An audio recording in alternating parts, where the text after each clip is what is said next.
O filho gay de Henrique VIII, o segredo Tudor que a história tentou queimar. Imagina criar uma lei que manda enforcar quem ama pessoas do mesmo sexo e descobrir que o seu único filho, o herdeiro de todo o seu império, está fazendo exatamente isso. O Henrique VIII era o terror da Inglaterra, mas o segredo do Eduardinho VI era o terror do Henrique. Oi, coroados e curiosos, eu sou a Steph e hoje a gente vai falar da teoria mais irônica da história Tudor. A possibilidade de que o filho do homem que criminalizou sodomia como pena de morte fosse ele mesmo gay. Eu vou te mostrar as evidências, vou te mostrar os limites dessas evidências e vou te deixar tirar sua própria conclusão, porque esse é exatamente o tipo de história que a história não fecha e que é mais honesto deixar aberta do que fingir que tem resposta. Vamos começar falando do Eduardo VI como símbolo. O Henrique VIII passou 28 anos tentando ter um filho homem legítimo. 28 anos de casamentos, anulação, execução e ruptura com a Igreja de Roma. Catarina de Aragão, descartada. Ana Bolena, executada. Jane Seymour morreu 12 dias depois do parto. O Henrique VIII destruiu a estrutura religiosa de um país inteiro, mandou matar 2 mulheres e humilhou publicamente outras porque precisava de um filho homem que continuasse sua dinastia. Quando o Eduardo nasceu, em outubro de 1537, a Inglaterra inteira comemorou. Fogueiras nas ruas, sino nas igrejas e procissões. O embaixador estrangeiro descreveu o clima em Londres como de alegria coletiva. O país tinha herdeiro.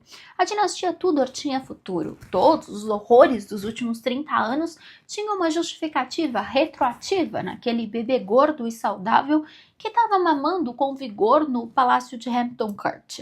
O Eduardo foi tratado desde o nascimento como o objeto mais precioso da Inglaterra, nas próprias palavras do Henrique, que chamava o filho de a joia mais preciosa desse reino inteiro.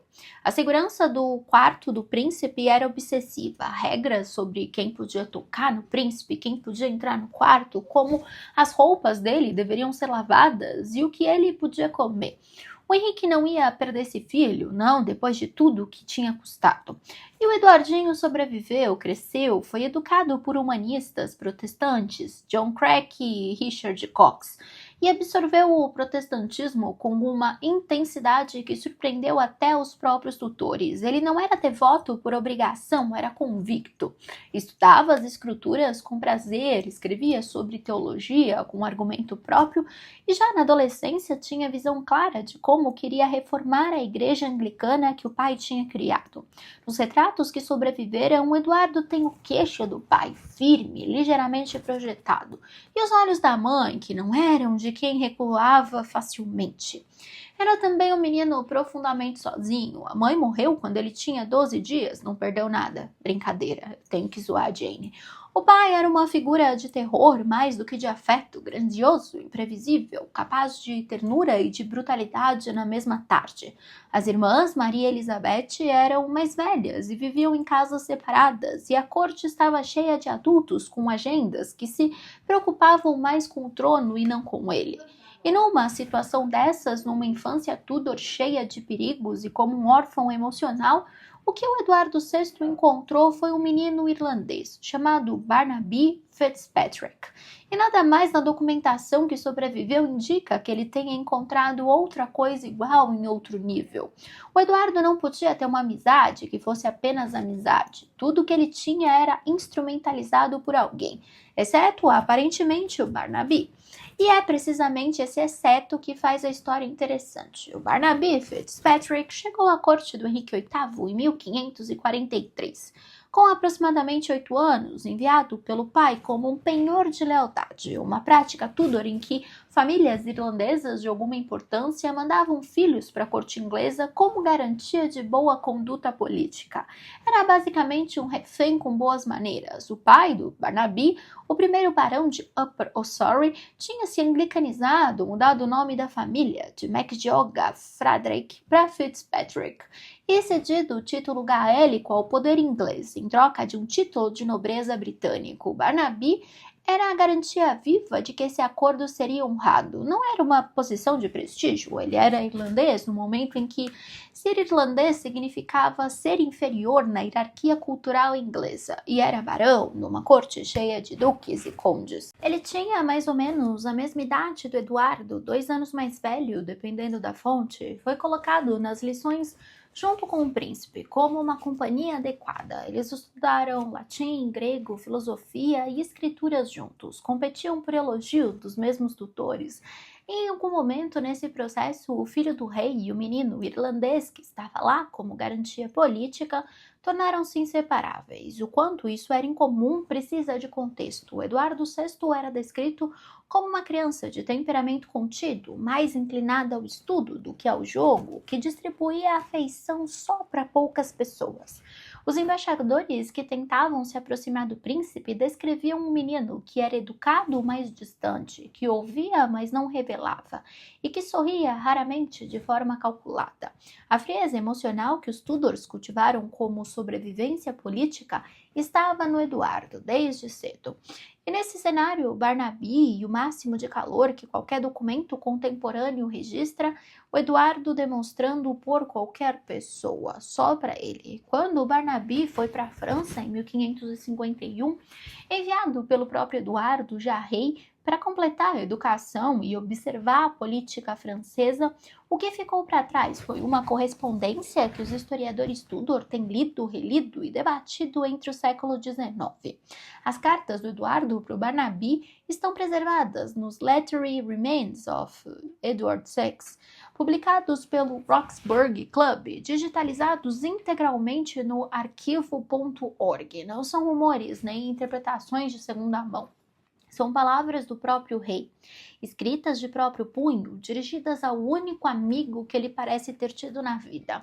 Um detalhe sobre a missão do Barnaby na França, que raramente aparece nas versões populares dessa história, é que o Eduardo o enviou e instruiu William Cecil, o secretário de Estado, que seria o pilar do governo da Elizabeth I, a cuidar do Barnaby e a garantir que ele estivesse sendo bem tratado na corte francesa, ou seja, ele usou o aparato administrativo do Estado inglês para verificar o bem-estar do amigo. Isso não era procedimento padrão, era o Eduardo sendo Eduardo em relação ao Barnaby.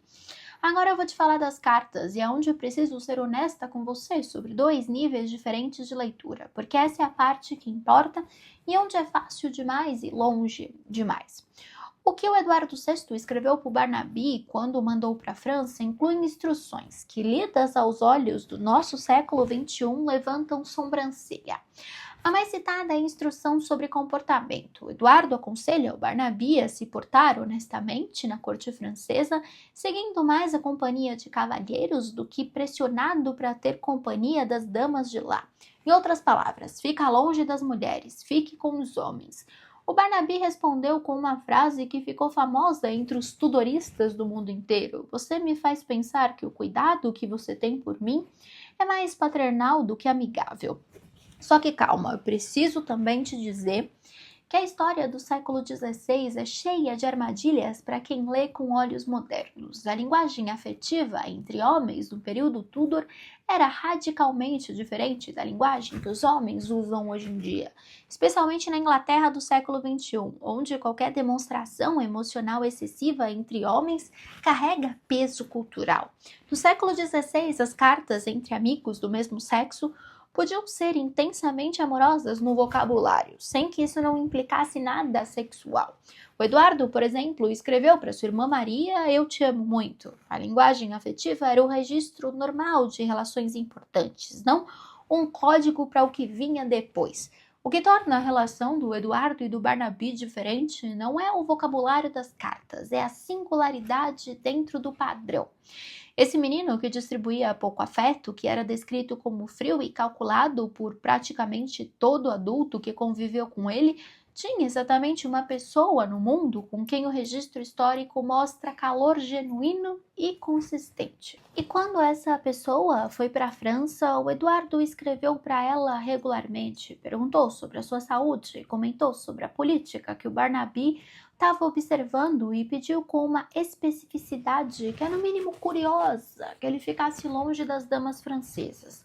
Tem uma leitura protetora nisso. O Eduardo era rei, tinha responsabilidade sobre o comportamento do representante que tinha mandado para uma corte estrangeira e não queria que o Barnaby se envolvesse em intrigas românticas que pudessem comprometer a missão diplomática.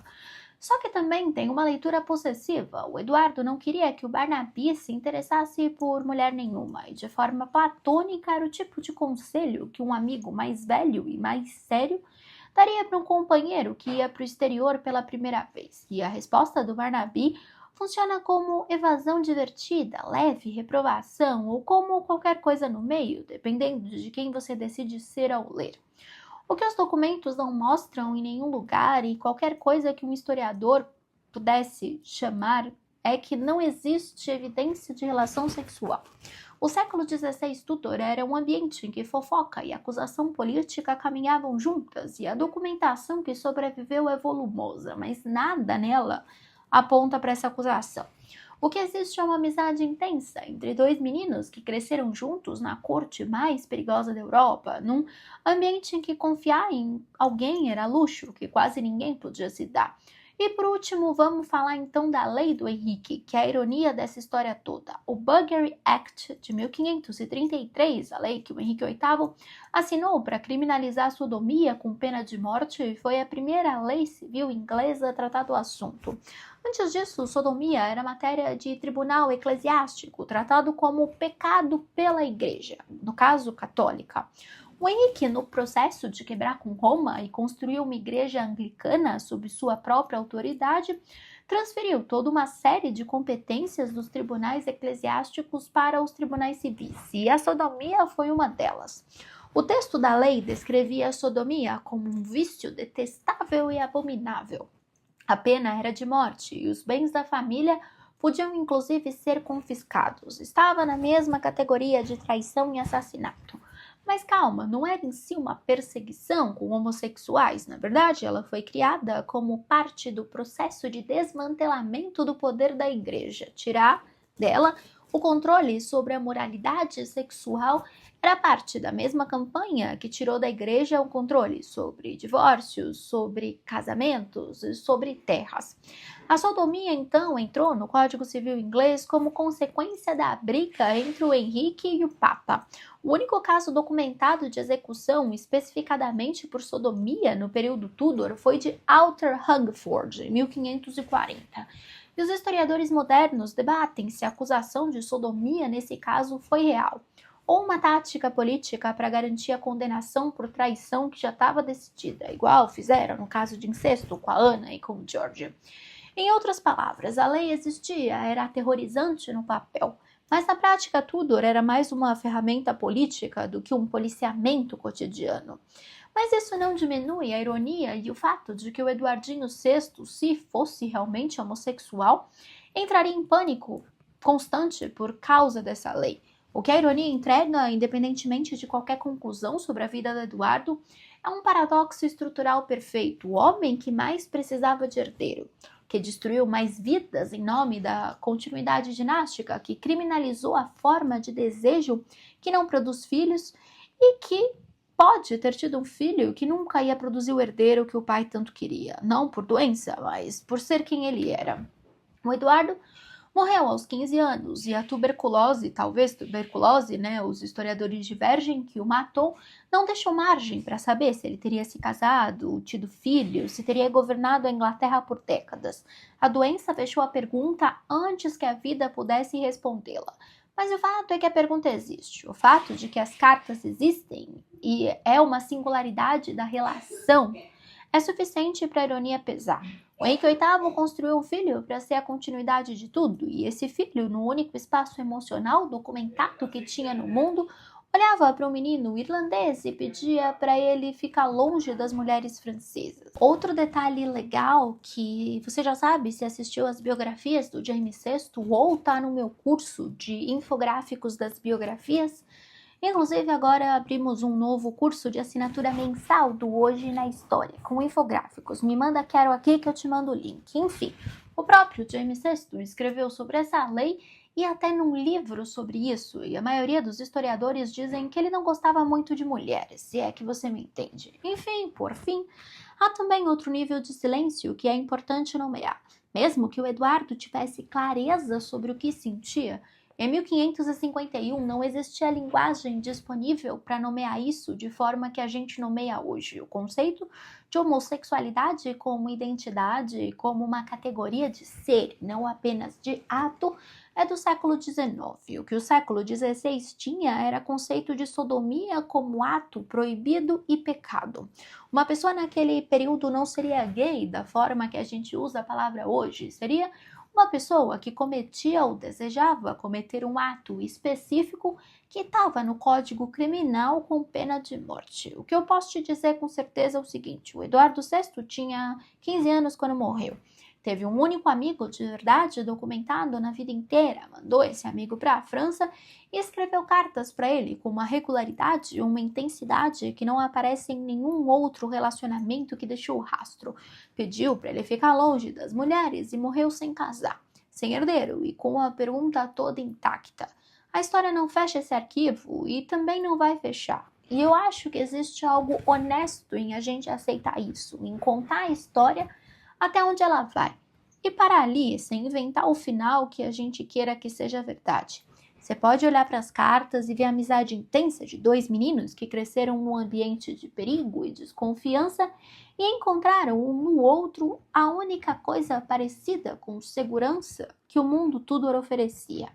Você pode olhar para as mesmas cartas e ver outra coisa, os documentos são os mesmos, a interpretação é sua. Eu espero que você tenha gostado desse vídeo, me diz o que você achou de tudo isso. E nós temos vídeos todos os dias, às 8 horas da noite, se inscreve no canal. E se você gostou muito, muito, muito, se torna membro, eu vou adorar ter você mais por perto. E você vai continuar me ajudando a trazer conteúdos de qualidade todos os dias aqui para vocês. Também você pode usar o Valeu Demais, que vai me ajudar e é Valeu Demais. Enfim. Um beijo grande e até o próximo Steffi Flix.